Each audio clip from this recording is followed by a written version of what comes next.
Sharon, a very good morning to you. And I suppose, yes, we can't talk enough about ADHD and just what are the challenges that we actually, what these children are facing when it actually comes to being in a classroom with with other kids, sometimes up to 30. So let's firstly define what a kid with ADHD is actually going through and what they're dealing with. Well, thank you. ADHD is quite hard for children because you must remember their focus is everywhere. It's not just on the teacher, it's what's happening outside the classroom. Who's sweeping the floor? Who's mowing the lawn? And their minds are all over. They can't focus on one specific thing. And then on top of that, they have children that are making a noise, scuffling their chairs, so they immediately get sidetracked and look all over themselves, all over the classroom, and then they start losing attention. And then the teacher will then start shouting at the child for not focusing. And will you focus? I'm talking. Why are you looking out the window? You're not finishing your work. And this all, of course, becomes a problem for children, especially in our big classrooms that we have here in South Africa. And, you know, the hard part is they start getting labelled.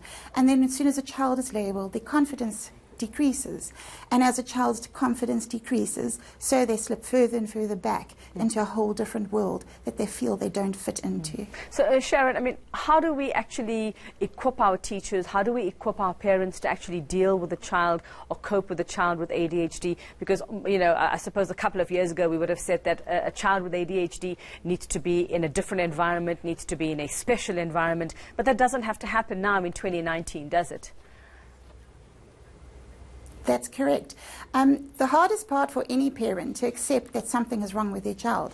Nobody wants to accept something's wrong with their child. So the first thing a parent needs to understand is what is normal. None of us are normal. All of us have got something wrong with us. Something's not right. This is not right. That's not right. So what actually is normal? So as soon as somebody starts labeling a child and saying your child cannot concentrate in the classroom, we need to assess your child. Your child is not achieving the way they should be achieving. They're slipping backwards. And immediately that starts happening and the child picks it up. Children are very clever and they pick it up and they go, what's wrong with me? I cannot fit in. And this person's finishing the work and I can't finish the work. And then they start getting labelled and the parents get called in. And the first thing the parents do is they get upset, which is a natural process. Nobody wants to accept that anything's wrong with their child. So it takes a while for a parent to actually accept this. Some parents battle to accept it and will not accept it.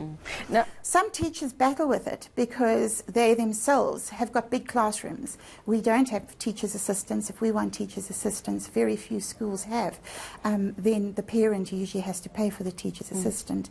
And then that teacher's assistant would sit with the child and keep bringing the child back in, keep leading the child, bring the child back in, look at your work, focus, focus. And then the child starts slipping back further and further and further because teachers don't have time to focus on one specific child. And so because of this, they've got to deal with all the other children. They've got to keep up going. And if that child slips back further and further, then what happens is the child then feels insecure and something wrong.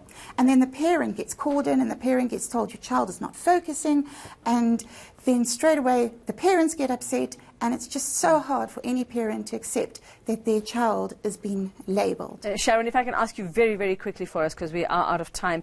Often when it comes to ADHD, we see a lot of misdiagnosis, we see a lot of over-treatment as well. Just some advice for parents to get the proper diagnosis and proper treatment for their child if this is the case.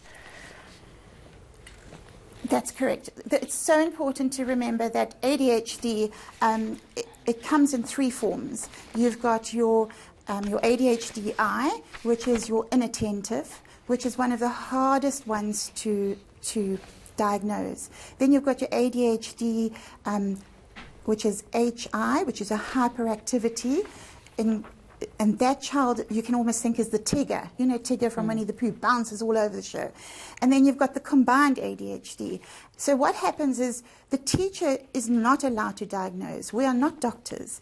We're not allowed to diagnose, so immediately we call the parents in, then the parents get told to go for assessments with their child, and then what happens is they have to go for different assessments. Immediately the child goes through these assessments and think there's something wrong with them. So what they need to do is they actually need to be assessed by a psychologist and a doctor because it's a neuro disorder. So this very important that is diagnosed correctly. because ADHD is very easily misdiagnosed. Theoretically, in a class of 30, there should actually only be 3 people with ADHD, because it's only 8 to 10% of people that have ADHD. So yes, it's often misdiagnosed with things like auditory processing disorder, obsessive compulsive disorder, all other sorts of disorders will help a child be misdiagnosed, and that is quite sad. Okay, we'll leave it there for now. Thank you very much. That's Sharon Sweet. She's from the Embry Institute for Higher Education, just taking us through ADHD and how we cope with it.